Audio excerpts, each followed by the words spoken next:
J'accueille Ninon.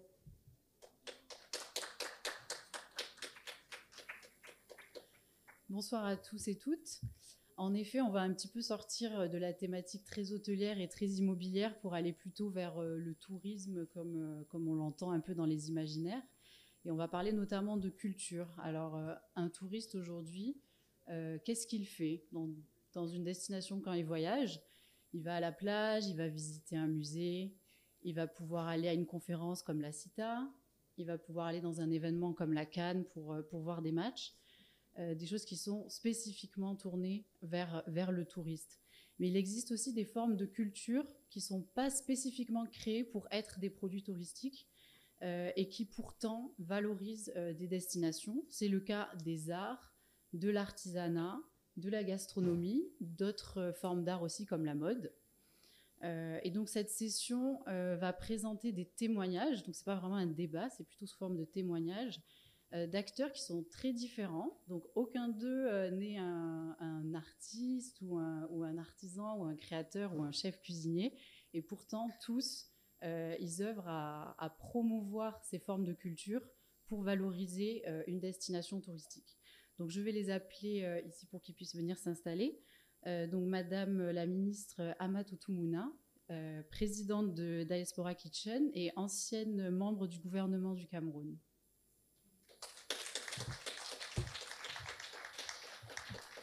Marina So, présidente de la maison Ousmane So.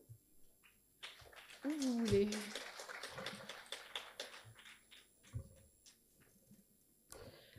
Je vais appeler aussi Lara Dupré, qui est directrice du Palais d'Aqua. Et enfin Franck Edja, qui a plusieurs titres, qui est Sales et Marketing Directeur de l'Ancrage Sassandra, mais qui est aussi créateur de contenu et influenceur.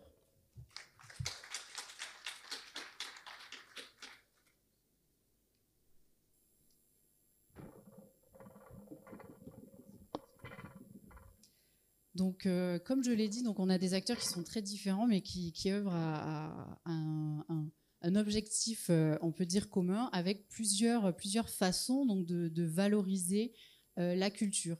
Une des façons, c'est de créer un événement.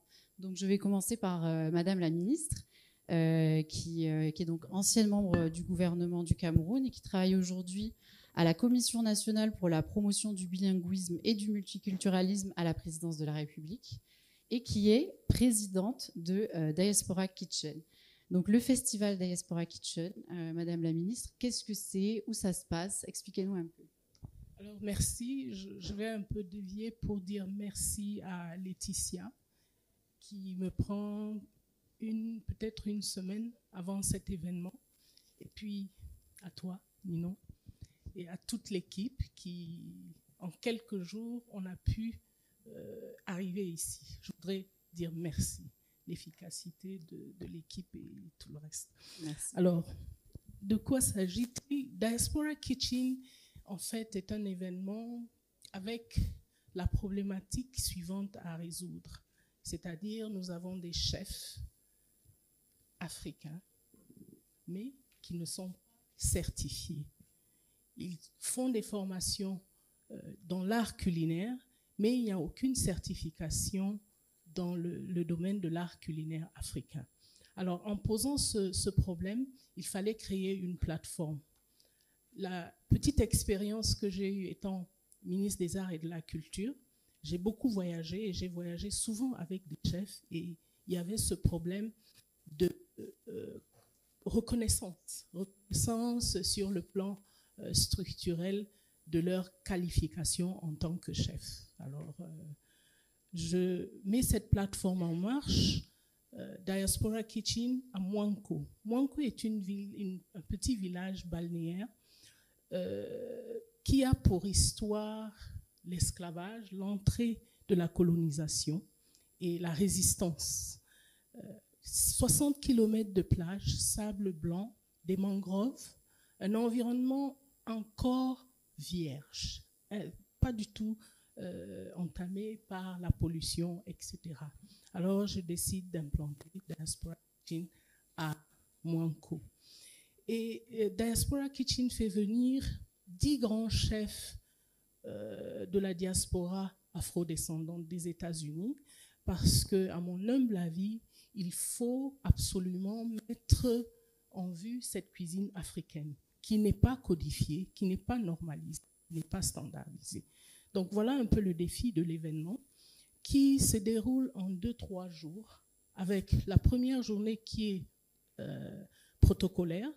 La deuxième journée est consacrée aux gens du métier, c'est-à-dire restaurateurs, écoles de formation, tous ceux qui sont dans l'hôtellerie. Donc, voilà la deuxième journée. Et puis, la troisième journée, une journée touristique. Entre-temps, il y a aussi le volet culturel, c'est-à-dire performance, mais aussi musique, en reprenant les cuisines traditionnelles et en faisant la cuisine de manière traditionnelle. Tout cela en 3 jours. Donc voilà, de manière très succincte, ce que c'est Diaspora Kitchen. Merci beaucoup. Une autre petite question sur ce festival. Donc il y a le terme diaspora qui est au cœur de ce concept.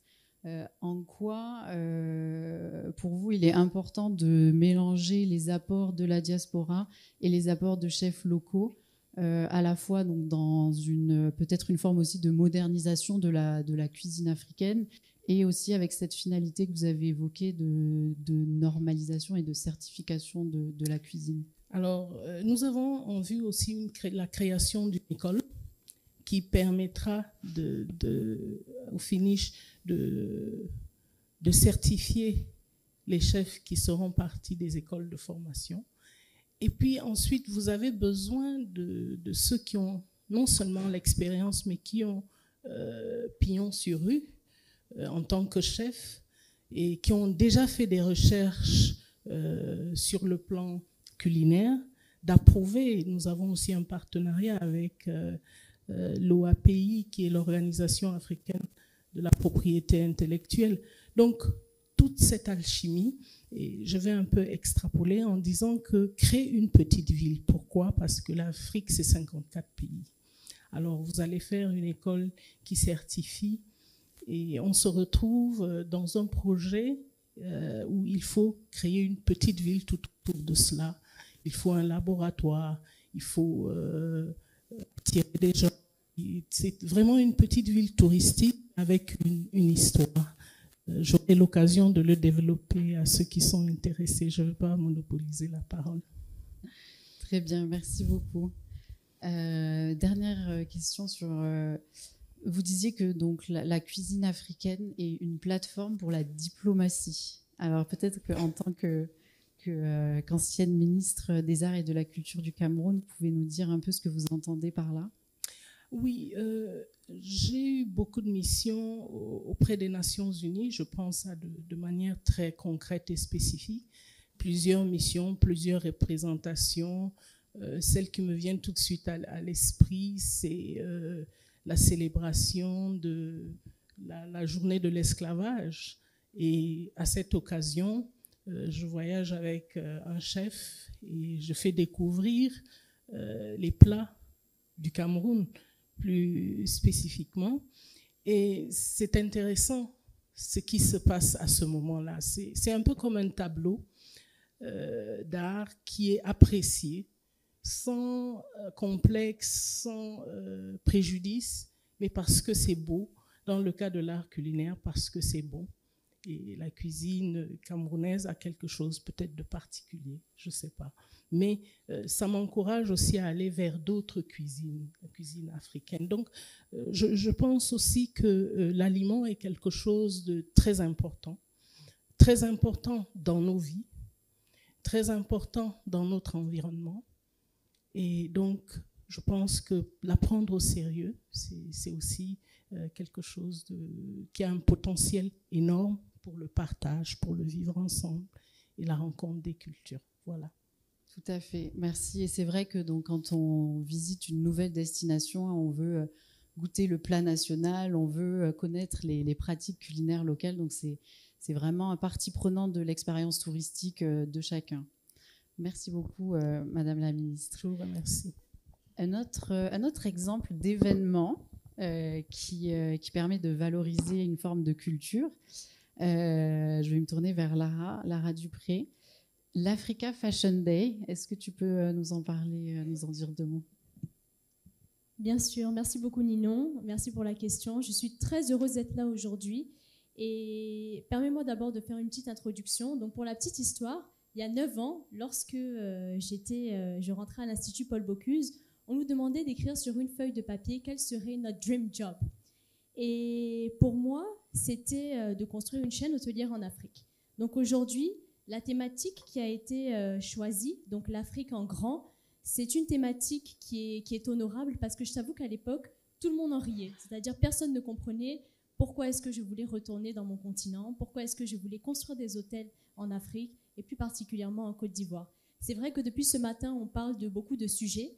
Les challenges ont été de taille, mais aujourd'hui, on est très fiers de valoriser la culture de notre pays au sein de nos hôtels. Donc pour ceux qui ne nous connaissent pas, on a 2 hôtels en Côte d'Ivoire et notamment à Abidjan. Et on valorise avant tout la culture de notre pays au sein de nos hôtels parce que c'est quelque chose qui est très important pour nous, de pouvoir faire refléter à tous les visiteurs d'affaires et de loisirs la culture locale de la Côte d'Ivoire. Donc pour répondre à ta question, étant dans cette valorisation justement de notre continent, l'Africa Fashion Day est un événement qui a été cofondé l'année dernière. Donc il y a eu un franc succès, on a reçu 300 visiteurs, non seulement des visiteurs locaux, mais aussi des visiteurs internationaux. Le défi, c'était de se dire, OK, aujourd'hui, on a des hôtels, on a des restaurants également dans nos hôtels, mais l'événementiel, surtout après le Covid, c'est quelque chose qui nous a permis de rebondir assez rapidement. Donc, on s'est dit, pourquoi pas explorer le domaine de la mode, parce qu'il y a beaucoup de perspectives dans ce domaine en Côte d'Ivoire qui sont justement en développement. Et pourquoi pas aller convaincre les meilleurs designers, créateurs, si je peux dire ça comme ça, locaux, et de leur offrir un événement qui justement pourrait générer une certaine notoriété, non seulement locale, mais aussi internationale. Donc ça a été un défi. Je t'avoue qu'au début, les créateurs étaient pas tous favorables, parce que tu sais, à Abidjan, bon, des défilés de mode, il y en a, mais bon, c'est pas tout le monde qui veut associer son nom en termes d'image à n'importe quel projet. Donc ça a été un vrai challenge, ça n'a pas été un défilé de mode. On a créé les premiers pop-up immersifs, donc au sein du Palais d'Aqua. Et justement, la stratégie, c'était de dynamiser l'offre tout simplement et de permettre une valorisation aussi du lieu. Parce que tu sais, quand les gens viennent pour découvrir l'Africa Fashion Day, autour de ça, l'hôtel n'était même pas encore ouvert. Le Palais d'Aqua aujourd'hui a 2 mois d'ouverture. Ça fait 2 mois qu'on travaille réellement en pleine activité. Et ça fait 1 an seulement qu'on a récupéré l'hôtel. Donc on a en plein travaux, on a initié cet événement-là pour justement valoriser le lieu, mais aussi valoriser l'art africain. Parce que je pense que c'est à travers toutes ces actions que demain, justement, on peut permettre aussi d'avoir une certaine visibilité aussi au sein de la communauté, non seulement locale et aussi internationale. Tout à fait. Et en effet, le fait de faire des événements dans les hôtels, je pense qu'on en parlera dans le panel suivant, mais ça permet aussi de se faire connaître, de dynamiser l'activité. La mode, c'est quand même un univers qui est très à part, très spécifique. À la fois, ça fascine et on s'en sent proche aussi parce que tous, on va acheter des vêtements. Il y a la fast fashion, c'est très médiatisé aussi. Mais c'est un univers qui est très codifié, qui est peu accessible finalement et qui peut être peu compréhensible aussi parfois. Comment vous faites ou comment vous comptez faire pour faire vraiment une place dans cette niche qu'est l'industrie de la mode? Écoute, aujourd'hui, la première édition a été un succès. Donc ça, déjà, c'est quelque chose de très positif parce que, comme je le disais tantôt, il a fallu convaincre les différents créateurs d'adhérer au projet. Et l'approche aussi est quand même innovante. On parlait d'innovation tout à l'heure. L'idée, c'est non seulement de créer un événement autour de la mode, de fidéliser ces différentes personnes. Et aujourd'hui, en fait, pour devenir l'un des pionniers, je dirais, de cet événement, donc on a nous-mêmes créé, on est approché par certains fonds d'investissement dans le domaine, justement, pour créer une 2e édition. Donc tu vois, je pense que de par le sérieux et le professionnalisme qui ont été mis dans cette première édition-là, et de par la fidélisation qui a été faite avec les différentes parties prenantes qui ont participé au projet, on a des sollicitations pour une 2e édition. Et je pense que, après, ce sont tout simplement des leviers, en fait, qui nous permettent après d'activer. Et pourquoi pas faire une deuxième édition? On est déjà sollicité pour. C'est à nous maintenant de déterminer la date, non pas à Abidjan, mais ailleurs. Parce que je pense que c'est un événement qui a eu non seulement un impact sur la communauté locale, mais aussi sur la communauté panafricaine. Voilà. Et on a des sollicitations, notamment dans les pays comme le Kenya, l'Afrique du Sud, qui justement ont une sensibilité à la mode qui est encore plus développée que la communauté ivoirienne. Parce qu'il est bien vrai aussi que ça a été un challenge, tu sais, parce que la communauté ivoirienne, quand on parle de mode, c'est maintenant que la mode a un réel intérêt dans l'économie et dans tout ce qui est dans les activités du quotidien. On voit beaucoup, tu vois, là avec la Cannes, on a eu 2-3 événements de mode qui ont eu un impact relativement conséquent et avec des fonds assez colossaux, mais sinon avant en Côte d'Ivoire on n'avait pas ce genre d'événement-là. Donc on est très fiers en tout cas d'avoir des marques locales sur lesquelles on peut capitaliser et pourquoi pas les amener au-delà des frontières. Franchement, c'est ce pour quoi on se bat tous les jours. Très bien. Et donc félicitations en tout cas pour ces sollicitations. Comment tu vois l'évolution des industries culturelles et créatives dont fait partie la mode dans le développement touristique en Afrique de l'Ouest? Donc là, c'est intéressant le parallèle avec l'Afrique de l'Est, l'Afrique australe. Comment tu vois l'apport de ces industries-là dans le fait de s'améliorer pour atteindre les standards internationaux, pour valoriser, tu le disais, valoriser le palais d'Aqua, valoriser les actifs hôteliers? Alors, je pense que déjà en Afrique de l'Ouest, on a de plus en plus de créateurs qui sont connus sur le plan mondial. Donc ça déjà, c'est assez notable, hein, d'où d'avoir pris le risque de faire une première édition Africa Fashion Day à Abidjan avec des créateurs locaux. Il est bien vrai que dans tout ce qui va être Afrique de l'Est, Afrique du Sud et aussi Afrique du Nord, bien sûr, il y a déjà une sensibilité par rapport à la mode qui est beaucoup plus développée que celle qu'on a actuellement dans toute la partie Afrique de l'Ouest.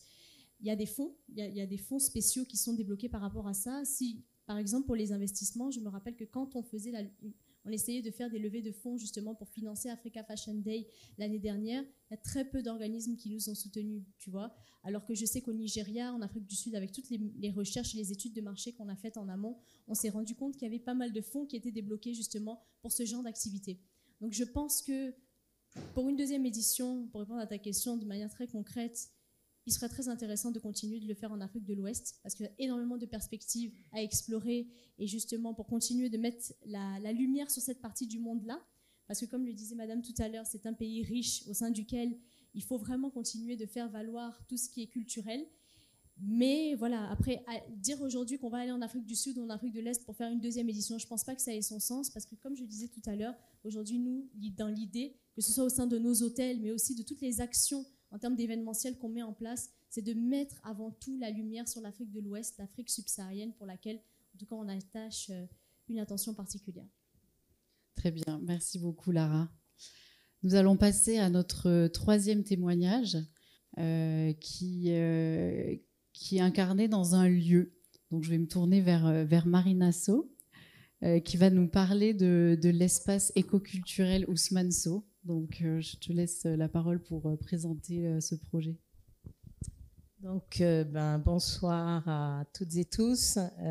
Permettez-moi d'abord de faire un signe à Ninon parce que il faut savoir que le cabinet Voltaire m'a accompagnée de manière technique pendant 18 mois sur ce projet de l'espace écoculturel Ousmane So. Ce projet a été sélectionné dans le cadre d'un programme d'AFC Banque mondiale. Donc voilà, ça m'a donné l'occasion de rencontrer l'équipe Voltaire, que je remercie infiniment. Alors, on va parler maintenant de l'espace écoculturel Ousmane So. Je vais vous faire un petit peu la genèse. La maison Ousmane So existe. Elle existe à Dakar, dans un quartier qui est appelé Le Virage.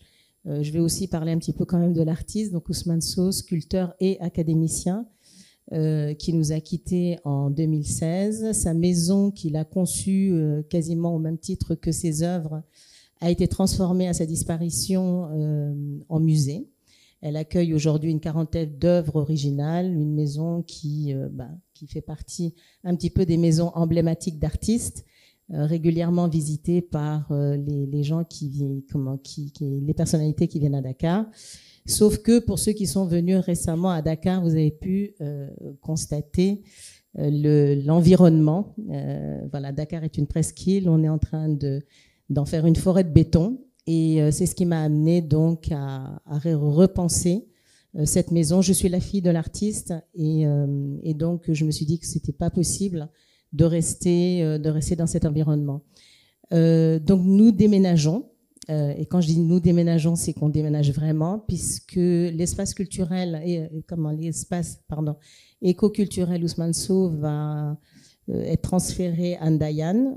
Ndayane étant sur la petite côte sénégalaise, sur 15 000 m², sur 1,5 hectare. On reproduit donc à l'identique la maison de Dakar. C'est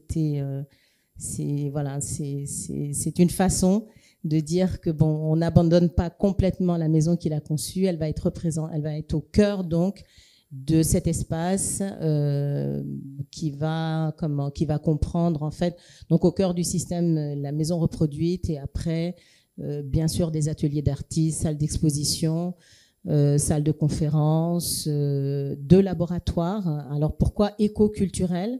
Parce que c'est un projet qui se veut culturel, certes, mais qui se veut aussi beaucoup éco-responsable, à savoir que nous allons construire enfin, le bioclimatique, énergie renouvelable, bas carbone, enfin tous ces mots que je viens d'entendre sur le panel précédent vont être au cœur du projet. Nous souhaitons, enfin les architectes ont une double mission. On va chercher le label Edge, bien sûr, sur ce projet et on va également, je leur ai demandé, je veux qu'on soit primé sur ce projet, tout simplement pour faire un petit peu valeur d'exemple, pour montrer qu'on peut construire autrement, qu'on peut faire différemment.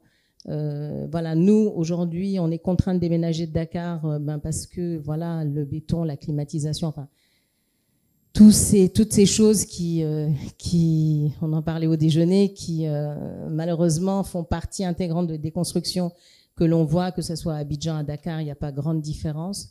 Nous, par contre, puisqu'on part from scratch, on va en profiter pour être vraiment éco-responsable. Et donc, il y aura deux laboratoires. Un laboratoire sur la green construction, c'est-à-dire qu'à partir du moment où on va creuser, qu'on va faire le premier trou, on va mettre en place un blog et tout au long du projet jusqu'à ce qu'on inaugure, l'idée c'est de partager avec tout le monde ce qui a marché, ce qui a moins bien marché, voir un petit peu ce qui se fait ailleurs, un peu partout dans le monde en termes de bioclimatique. L'autre partie étant bien sûr culturelle, il y a beaucoup de travaux sur la matière d'Ousmane Sow, sur la technique. Et tout ça, pour le moment, c'est dans des malles et on souhaiterait donc pouvoir le partager avec des écoles, comme on reçoit des élèves de l'école du Louvre en stage à Dakar, mais ça pourrait être également, bien sûr, des étudiants africains, c'est ce qu'on souhaite. Et là-dessus, pour clore, ce projet-là, il a vraiment vocation à ancrer l'œuvre d'Ousmane Sow en Afrique, parce que bon, il est très connu à l'international, mais très peu en Afrique. Quels défis se sont posés en termes de financement? Donc tu as parlé en intro de l'accompagnement de IFC, donc on voit que les bailleurs sont de plus en plus intéressés aussi par les ICC, donc les industries culturelles et créatives, mais c'est pas si simple à actionner. Donc, est-ce que tu peux nous faire un petit retour d'expérience sur cet aspect financement de ce projet? Oui, bien sûr. Alors, comme tout le monde, je veux dire, on en a beaucoup parlé depuis ce matin, le fameux financement, le nerf de la guerre. Alors, nous, en ce qui nous concerne, justement, dans le cadre de l'accompagnement, le cabinet Gide nous a accompagnés et donc, on a étudié toutes les possibilités. Ce qui a été retenu, alors bon, il faut quand même que je vous dise, c'est un projet qui est estimé à 12 millions de dollars, donc il va falloir aller les chercher. Et ce qui a été retenu comme structuration, c'est la suivante, c'est-à-dire que là, on va finaliser, j'ai failli d'ailleurs ne pas être là, puisque ça va se signer dans les jours qui suivent. Donc en fait, il va y avoir une fondation Ousmane Sow qui va être hébergée par la Fondation Roi Baudouin en Belgique. Parallèlement à ça, nous allons monter un fonds philanthropique avec la King Baudouin Foundation à New York. L'idée, c'est de capter tout ce qui est philanthropie, mécénat, family office. Parce que bon, vous vous doutez bien que je vais pas me mettre 12 millions de dollars de dette sur le dos. Donc, on a capé la dette à peu près 20%, idéalement. Et donc, ça veut dire qu'il va falloir aller chercher le reste en argent gratuit. Donc, si vous avez de l'argent dont vous savez pas quoi faire, voilà, vous êtes invité à nous rejoindre sur ce projet. Et puis après, il y aura donc une association basée à Dakar et puis une société d'exploitation pour exploiter tout ça. Donc le message est passé, hein, si vous avez un investissement à faire. Un peu, beaucoup, enfin ce que vous voulez. Hein. Je voulais revenir sur la maison Ousmane Sow et l'activité, donc l'activité de la maison qui existe. Elle vit beaucoup d'événements professionnels. Comment tu vois le lien entre la culture et les événements professionnels? En quoi un équipement culturel est attractif pour les clientèles, conférences, réunions, business? Alors la maison Ousmane Sow, en fait, bon, au tout démarrage, pour être honnête, on n'avait pas vraiment pensé à des événements corporate, mais ça s'est imposé à nous quand on nous a demandé de vivre. En fait, ce qu'ils voulaient tout simplement, c'était vivre une expérience en dehors. J'ai rien contre les hôtels, contre les chaînes d'hôtels, mais en fait, ils voulaient sortir des sentiers battus. Et en fait, ce qui se passe, c'est qu'ils privatisent la maison, on va dire, aux alentours de 18h. Le guide les accompagne, fait avec l'entreprise ou l'organisation la visite. Et ça se termine par soit un dîner assis, soit un cocktail debout.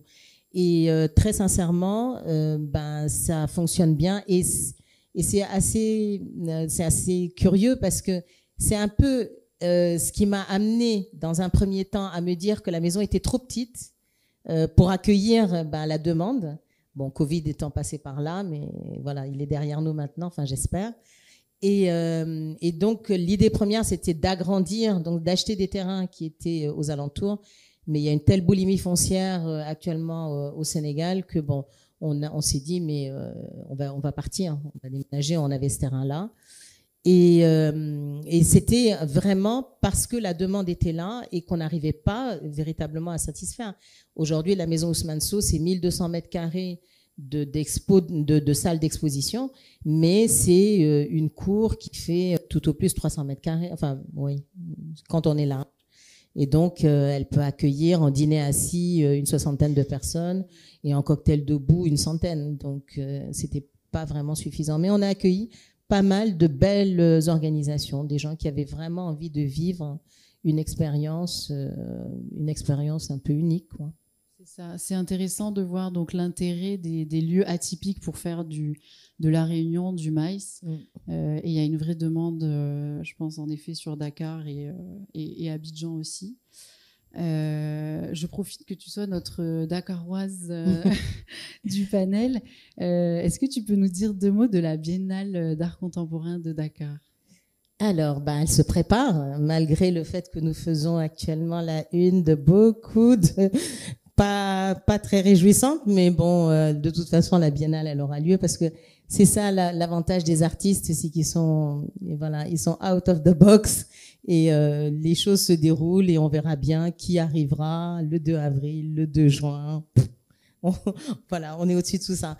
En tout cas, pour être sérieuse, en tout cas, nous, on sera partie prenante de la Biennale de Dakar. On est en train de préparer une expo assez inédite. On va exposer à Dakar ce qu'on voyait à l'étranger, mais pas encore à Dakar, les bronzes d'Ousmane Sow, parce qu'il faut savoir que la majorité des œuvres ont leur moule et nous continuons à vendre et à exposer un petit peu partout. Il y en a un, alors en Afrique, il y a un bronze devant le musée Mohamed VI à Rabat. Mais au Sénégal, il n'y avait jamais eu de commande de bronze. Donc, on va profiter de la Biennale de Dakar pour en exposer à l'ancien palais de justice. Donc, ça va être un vrai événement parce que les gens s'attendent à voir des originaux, mais pas des bronzes. Parallèlement à ça, depuis le mois de novembre, nous avons accueilli à la maison un artiste peintre qui est en train de travailler sur une œuvre un peu qui va dialoguer avec les œuvres. Ça va être une expo en extérieur puisque bon, les salles sont occupées par les œuvres et qui sera dévoilée lors de la Biennale de Dakar. Donc voilà, nous serons partie prenante. Très bien, donc on a hâte pour ceux qui ont la chance d'être à la Biennale cette année de voir tout ça. Ah, dernière petite chose, je vais également accueillir à titre privé des collectionneurs qui viennent généralement quelques jours, à peu près 24 heures avant le début de la Biennale.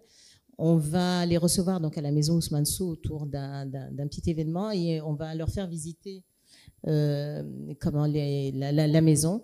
Et ça se terminera par une visite virtuelle avec casque. On va les transporter à Ndayane. On va leur dire voilà, là vous avez vu la maison actuelle, on vous emmène à Ndayane. Et si tout va bien, je vous donne rendez-vous le 1er décembre 2026 qui sera l'anniversaire des 10 ans de la disparition d'Ousmane Sow pour l'inauguration de l'espace écoculturel Ousmane Sow. Voilà. Merci beaucoup Marina et félicitations aussi pour ce projet. On va passer maintenant à notre dernier témoignage, donc Franck Edja, qui est donc je l'ai dit, qui travaille en tant que responsable marketing et commercial de l'Ancrage Sassandra et qui est influenceur, créateur de contenu et qui est, en tout cas, je le vois comme ça, un vrai ambassadeur de la culture locale ivoirienne. Donc aujourd'hui, il s'est même habillé avec le drapeau. Et ce qui est intéressant dans ce que fait Franck, c'est le fait de briser des clichés. Parce que c'est vrai que donc quand on a forcément ici tout le monde connaît l'Afrique ici, puisqu'on est tous présents ici. Mais quand on parle de l'Afrique dans des marchés qui connaissent pas forcément les territoires africains, on peut penser à des clichés, notamment culturels. Donc je voulais, comme première question, vous demander ce que vous faites pour briser ces clichés. Merci déjà de m'avoir invité. Merci à tous de rester à cette heure. Et donc, déjà, c'est la première fois qu'on parle de tourisme culturel à cet événement, donc c'est une première. Donc, merci à l'agence.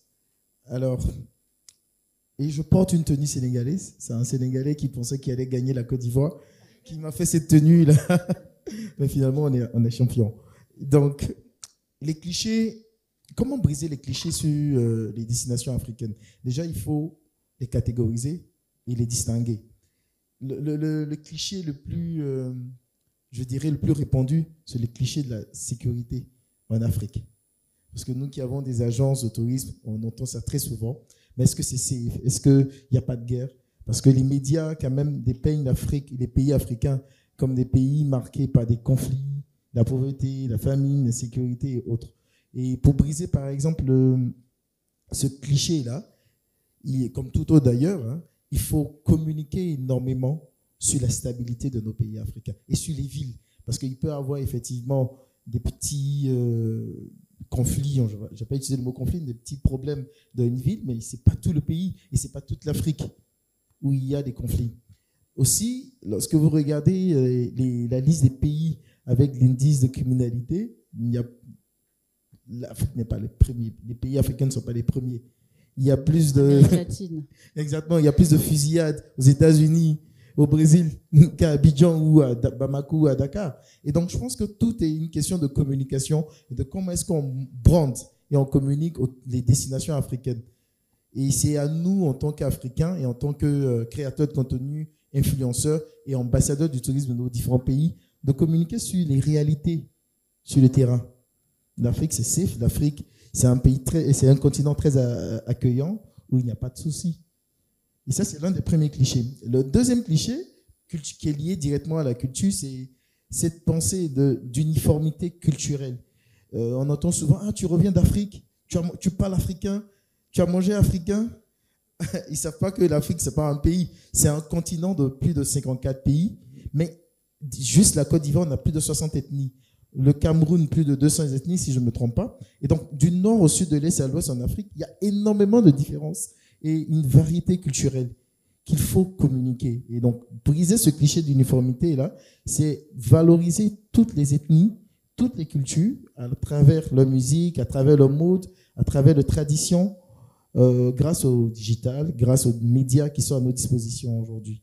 Il y a énormément d'autres clichés, hein. La maladie, on se dit souvent l'Afrique, c'est Ebola, quand on parle de pandémie, bien que ce n'est pas nous qui avons créé, on n'a pas eu plus de morts que d'autres continents.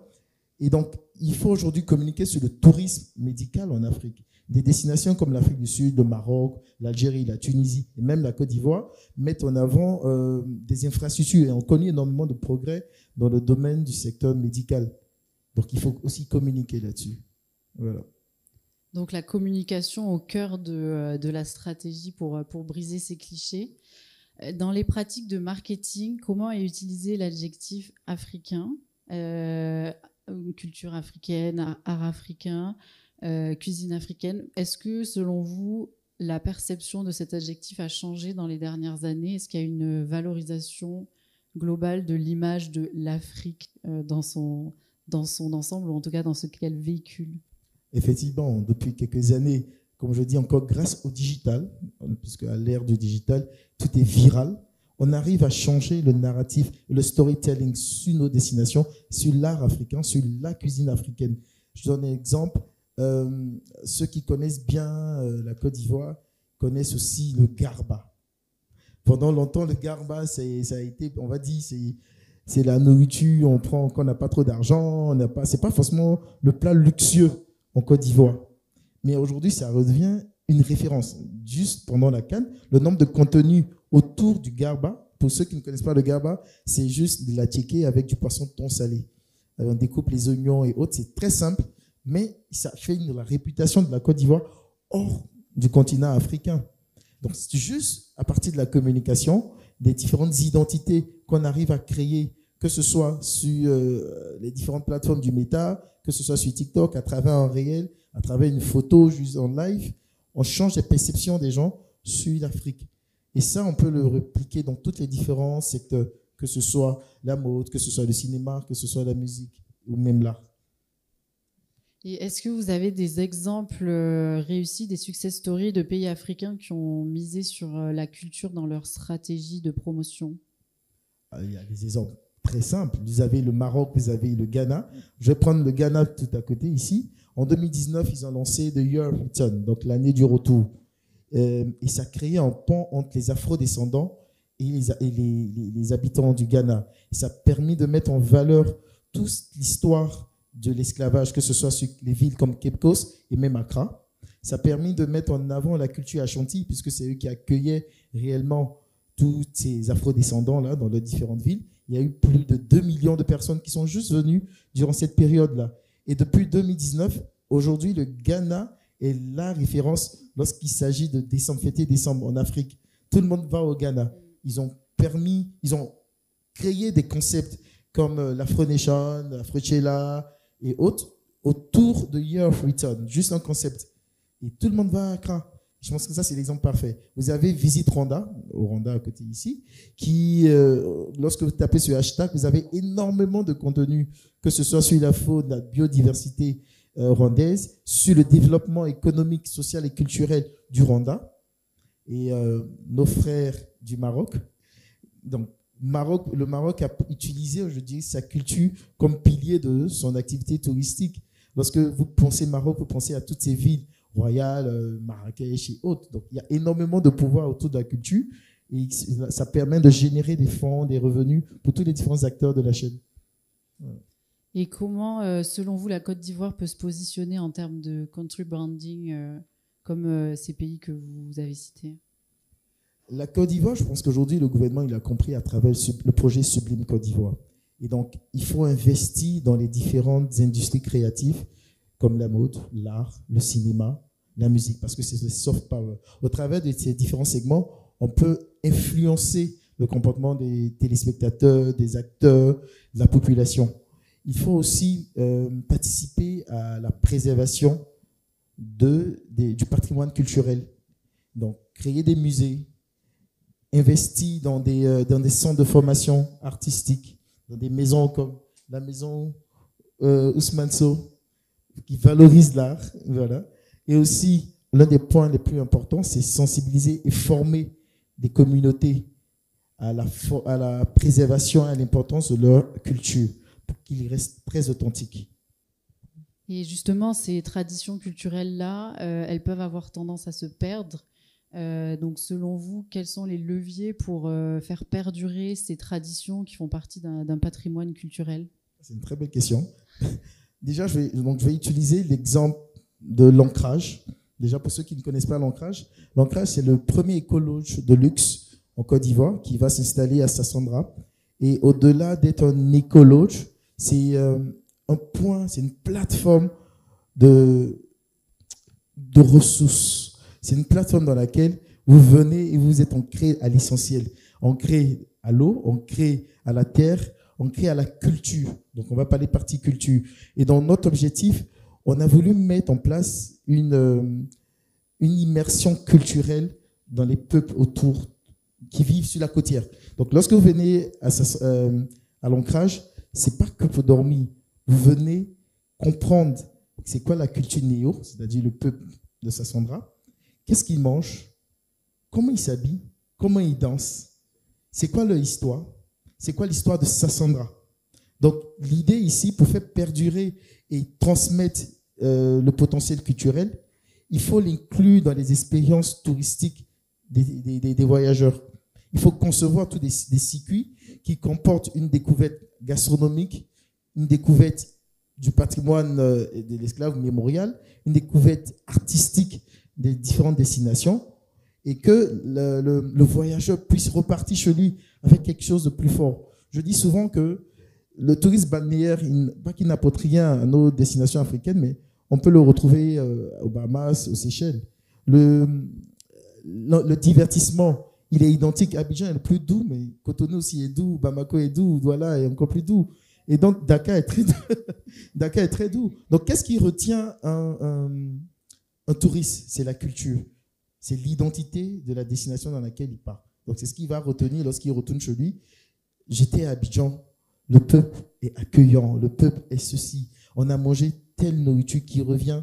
Voilà, toute l'histoire, tout le storytelling autour de ça, c'est ça. Très bien, merci. Je pense que ça fait une belle transition avec le panel suivant sur le lifestyle et comment la culture locale peut se retrouver dans les produits hôteliers. A-t-on le temps pour des questions? Pas trop. Bon, du coup, merci à tous nos panélistes. Merci beaucoup. Et merci au public également. Et je vais repasser la parole à notre